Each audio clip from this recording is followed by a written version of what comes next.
This is the town of Brecon, or is it the city? Because it does actually have a cathedral.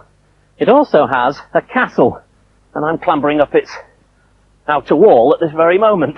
It was originally built by Bernard Newmark, who was one of William the Conqueror's men, in 1090. He used the stone from a local Roman fort to build himself his castle. It was then occupied 300 years later by the local lord, a lad called Henry, who in 1399 became Henry IV. And he successfully held it against Owen Glendower, and not many people can say that. It was the locals that pulled it down in the end, because they were so tired of civil unrest that they thought, well, the way to get rid of it is to pull the castle down. And they did. And as you can see, it's now next door to the Castle Hotel. That looks nice. You did actually try and book us in there, didn't you? I said, didn't you? Yeah, I'm sure you did. Refreshments. Forget about it. Come on. Let me tell you a little bit about the history of the place. It was built by a man called Picard, who was the protege of a Norman called Bernard de Neufmarche.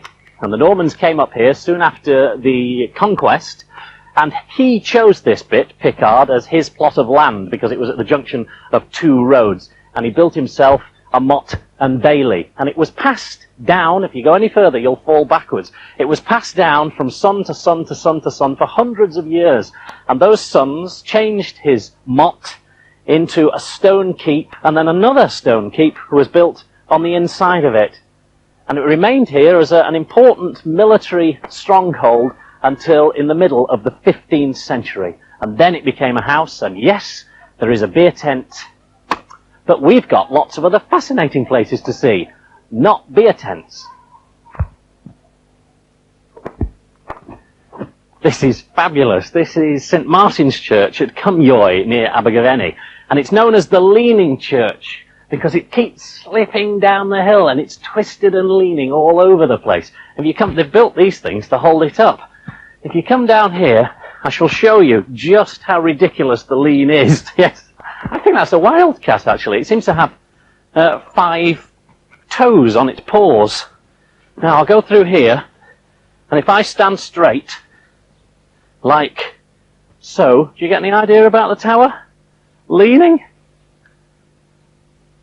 They had the cross stolen from here, a big stone cross from the 9th century, and it turned up in an antiques dealer's in London. A woman spotted it, she reported it to the police, and they brought it back. And the people at the church said, oh, we didn't know it was missing. Look at this, holding up the tower. And another one round the side. And then you get some idea of the bend.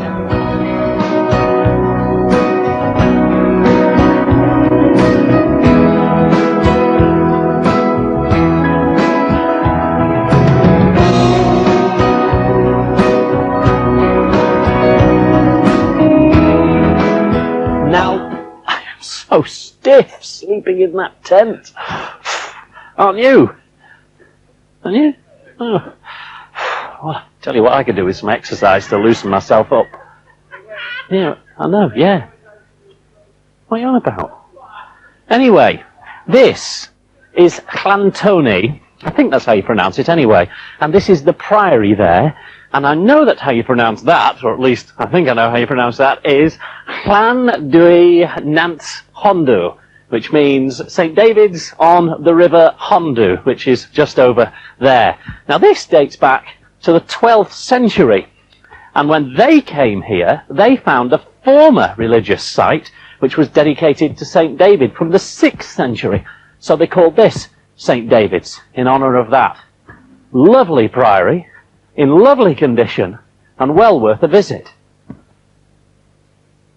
This turret lies just northwest of Brecon, and it belongs to Gaea Roman Fort. And if we're continuing our Welsh lesson, I is the, and Gaea is fort.